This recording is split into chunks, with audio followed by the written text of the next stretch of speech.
Hey everybody, it's Cursing Mushroom here, and welcome back to the channel.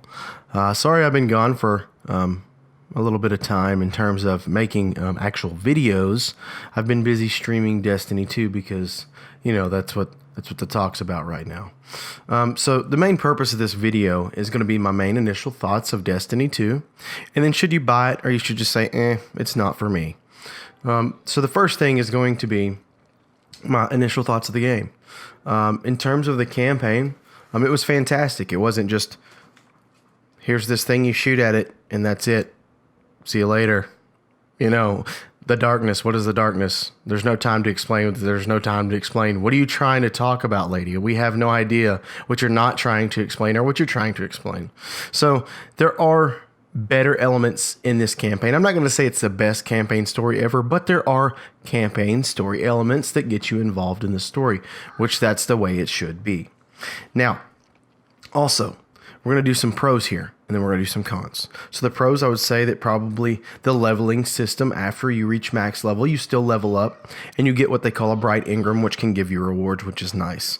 The gameplay, the sound, that you know, everything that you hear is just perfectly placed in terms of, you know, the way the guns sound, the Cabal, when you shoot them and they're like, blah, blah, you know, that shit's fucking crazy.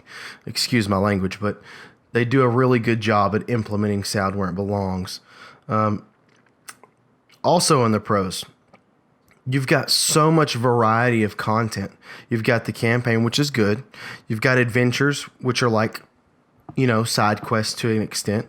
You've got the patrols on the map, so you can see when they're happening, see when they're happening and what area they're in, so that way you can travel to it. You've also got lost sectors, which are like dungeons. You know, you go in there, you kill the boss, you get the loot, right? And like I said a second ago, the map is great. It's something that we needed. Now, getting into the cons of my thoughts. PvP, I like PvP, but I don't like how you select, you know, whether it's casual or, you know, for your fucking hardcore players, you know, the whole, I don't even know what it's called right now because I don't like playing it. Countdown. It's like, you know, you've got the point and you put the bomb down, and if you die once, it's over. But there's a mode that, see, how it works is you've got two nodes. You've got casual and then you've got competitive.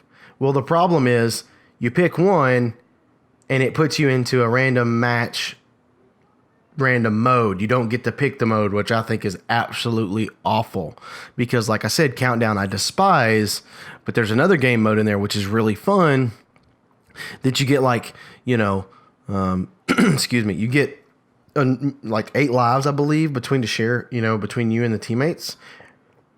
And once you kill everybody off, you kill everybody off. Once you expunge their lives, it's over. So it's a lot more, I don't know, every encounter I've been in, it's been pretty active, which I like. And the same for the other mode, the casual mode, you know, it's like, it's got control and then I think clash, and supremacy, you know, and I don't mind that one as much, but I still don't like being told what to pick, which drives me nuts.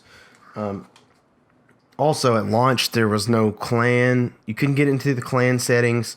The Gaia Games is showed to be a beta for like the Nightfall, but I don't think it was available at the time. And then now there's this talk, you know, if you go in the tower, excuse me, spoiler, if you go in the tower after you've beat the story, there's Future War Cult, Dead Orbit, New Monarchy, you know, so there's factions in there, but there's nobody in them, and it's not supposed to come out to like the end of the month or something. And I'm like, what the hell? Like, you know, put this stuff in the game, and if it's not ready, tell her, hey, we need another month to make this perfect. You know, I can wait if it makes my experience better.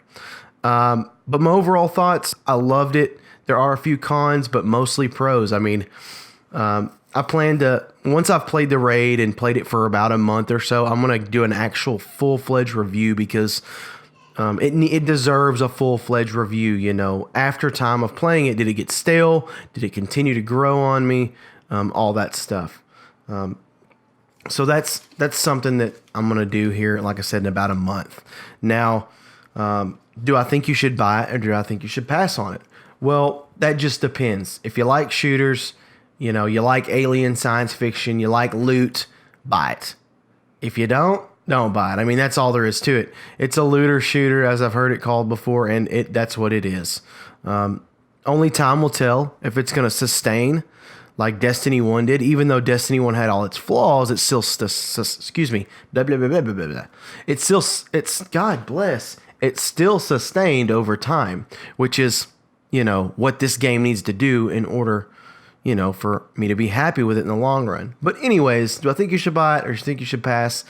Honestly, buy it. You may be very surprised of what the outcome is. But other than that, guys, don't forget to like, share, and subscribe. Comment down below if you've got any questions or if you have any feedback. Other than that, guys, cursing mushroom out.